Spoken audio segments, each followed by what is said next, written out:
गोटे पटे देश जातीय सड़क सुरक्षा मास पालन करुवा बेले आउ गोटे पटे विभिन्न स्थान में दुर्घटना बढ़ी चली। तेबे सड़क सुरक्षा मास उपलक्षे गाड़ी चालकों विभिन्न प्रकार सचेतनतार वार्ता दि जाउछि। हेले सेथिप्रति प्रायतः कहीं भ्रूक्षेप देउनथुबारु प्रायतः प्रत्येक दिन अकाल केते जीवन जाउछि। विशेषकर मद्यपान और द्रुत गति रे गाड़ी चालना जगु बहु दुर्घटना घटुथुबा नजर को आसुछि।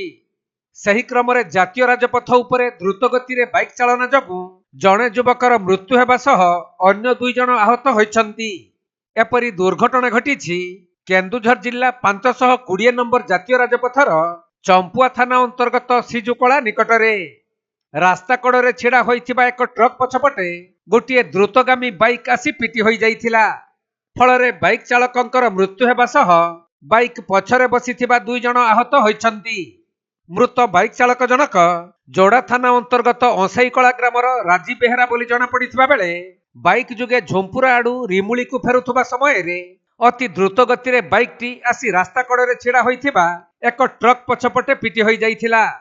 तेणु घटनास्थल रे चालकंकर मृत्यु हेबा परे अन्य 2 जन को आम्बुलेंस जुगे चंपुआ उपखंड डाक्तरखाना को अणा जाइछि।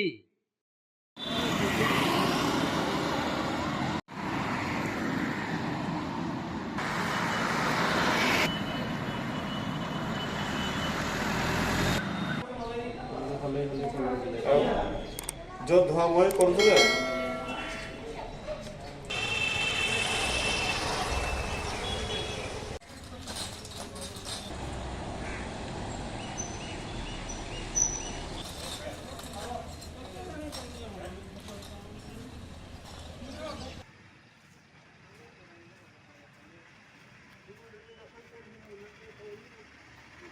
Keonjhar जिल्लारू Dipesh Kumar Behera report Konark live.